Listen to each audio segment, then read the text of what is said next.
ಒಬ್ಬ ಬಡವ ರಾಜ ಮತ್ತು ಬಡವ ಭಿಕ್ಷುಕ. ಬಣ್ಣದ ನಗರ ಮತ್ತು ಹಳೆಯ ಅರಮನೆ. 3D ಕಾರ್ಟೂನ್ ಕ್ಯಾಮೆರಾ ಮೇಲಿಂದ ನಗರವನ್ನು ತೋರಿಸುತ್ತದೆ. ಒಂದಾನೊಂದು ಕಾಲದಲ್ಲಿ ಸುವರ್ಣನಗರ ಎಂಬ ಸುಂದರ ಪಟ್ಟಣ ಇತ್ತು. ಆ ಪಟ್ಟಣದ ಮಧ್ಯದಲ್ಲಿ ದೊಡ್ಡ ಅರಮನೆ ಇದ್ದರೂ ಅದು ಈಗ ಹಳೆಯದಾಗಿ ಹೋಗಿತ್ತು. ಆ ಅರಮನೆಗೆ ಸೇರಿದ ರಾಜನ ಹೆಸರು ರಾಜ ವೀರಭದ್ರ. ಆದರೆ ಆಶ್ಚರ್ಯ ಏನೆಂದರೆ ಈ ರಾಜನು ಬಡವ. ಅವನ ಬಳಿ ಬಂಗಾರ ಇರಲಿಲ್ಲ, ದೊಡ್ಡ ಸೇನೆ ಇರಲಿಲ್ಲ. ಆದರೆ ಅವನ ಬಳಿ ಇದ್ದದ್ದು ಒಳ್ಳೆಯ ಹೃದಯ, ಜ್ಞಾನ, ಜನರ ಮೇಲಿನ ಪ್ರೀತಿ. ಬಡವ ರಾಜನ ದಿನಚರಿ. ರಾಜ ವೀರಭದ್ರನು ಬೆಳಿಗ್ಗೆ ಬೇಗ ಎದ್ದು ಸ್ವತಃ ತೋಟದಲ್ಲಿ ಕೆಲಸ ಮಾಡುತ್ತಿದ್ದ.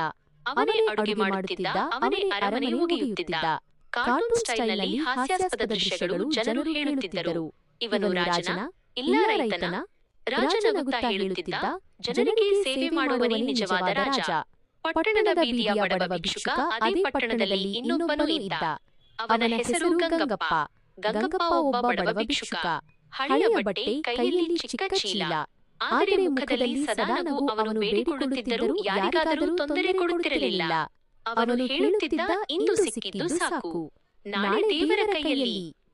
ರಾಜ ಮತ್ತು ಭಿಕ್ಷುಕನ ಭೇಟಿ. ಒಂದು ದಿನ ರಾಜ ವೀರಭದ್ರನು ಪಟ್ಟಣ ವೀಕ್ಷಣೆಗೆ ಹೊರಟಾಗ ಅವನು ಗಂಗಪ್ಪನನ್ನು ನೋಡಿದ. ರಾಜನು ಕೇಳಿದ, ನೀನು ತುಂಬಾ ಸಂತೋಷವಾಗಿದೆಯಲ್ಲ, ಏಕೆ? ಗಂಗಪ್ಪ ನಗುತ್ತಾ ಹೇಳಿದ, ನನ್ನ ಬಳಿ ಏನೂ ಇಲ್ಲ ರಾಜ, ಅದಕ್ಕಾಗಿ ಚಿಂತೆ ಕೂಡ ಇಲ್ಲ. ರಾಜ ಅಚ್ಚರಿಯಾದ. ಸ್ನೇಹದ ಆರಂಭ. ರಾಜನು ಗಂಗಪ್ಪನನ್ನು ಅರಮನೆಗೆ ಆಹ್ವಾನಿಸಿದ. ಅವರು ಇಬ್ಬರು ನೆಲದ ಮೇಲೆ ಕೂತು ಊಟ ಮಾಡಿದರು. ಸರಳ ಅನ್ನ, ಚಟ್ನಿ, ಉಪ್ಪು. ರಾಜ ಕೇಳಿದ, ನಿನ್ನ ಜೀವನದ ಕನಸು ಏನು? ಗಂಗಪ್ಪ ಉತ್ತರಿಸಿದ, ಯಾರೂ ಹಸಿವಾಗಿರಬಾರದು, ಅಷ್ಟೇ. ರಾಜನ ಕಣ್ಣು ತುಂಬಿ ಬಂದಿತು. ದೊಡ್ಡ ಸಂಕಷ್ಟ. ಒಂದು ದಿನ ಸುವರ್ಣನಗರಕ್ಕೆ ಭಯಾನಕ ಬರ ಬಂದಿತು. ಬೆಳೆ ಇಲ್ಲ, ನೀರು ಇಲ್ಲ. ಜನರು ಕಷ್ಟಪಡುವುದನ್ನು ನೋಡಿ ರಾಜನಿಗೆ ನಿದ್ರೆ ಬರಲಿಲ್ಲ. ಆದರೆ ಅರಮನೆ ಖಜಾನೆಯಲ್ಲಿ ಏನೂ ಇರಲಿಲ್ಲ. ಭಿಕ್ಷುಕನ ಬುದ್ಧಿ. ಗಂಗಪ್ಪ ಒಂದು ಯೋಚನೆ ಕೊಟ್ಟ. ರಾಜ, ಜನರನ್ನು ಒಟ್ಟುಗೂಡಿಸಿ ಎಲ್ಲರೂ ಸೇರಿ ಕೆಲಸ ಮಾಡಿದರೆ ಈ ಸಂಕಷ್ಟ ಹೋಗುತ್ತದೆ. ರಾಜನಿಗೆ ಆ ಯೋಚನೆ ಇಷ್ಟವಾಯಿತು.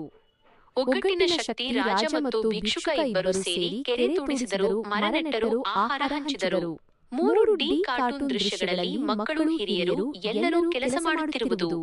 ಮಳೆ ಮತ್ತು ಸಂತೋಷ. ಒಂದು ದಿನ ಮೋಡಗಳು ಕವಿದು ಜೋರು ಮಳೆ ಸುರಿಯಿತು. ನಗರ ಮತ್ತೆ ಹಸಿರಾಯಿತು. ಜನರು ಕೂಗಿ ಹೇಳಿದರು, ರಾಜ ವೀರಭದ್ರ ಕಿ ಜೈ, ಗಂಗಪ್ಪ ಕಿ ಜೈ.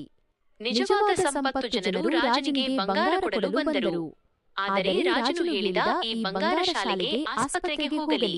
ಅವನು ಗಂಗಪ್ಪನನ್ನು ನೋಡಿದ, ನೀನು ಏನು ಬೇಕು? ಗಂಗಪ್ಪ ನಗುತ್ತಾ ಹೇಳಿದ, ನಿಮ್ಮ ಸ್ನೇಹವೇ ಸಾಕು ರಾಜ. ಅಂತ್ಯ ಸಂದೇಶ.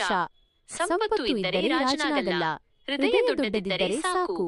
ಬಡವ ರಾಜನು ಮಹಾನ್ ಆಗಬಹುದು, ಬಡವ ಭಿಕ್ಷುಕನು ಗುರುವಾಗಬಹುದು.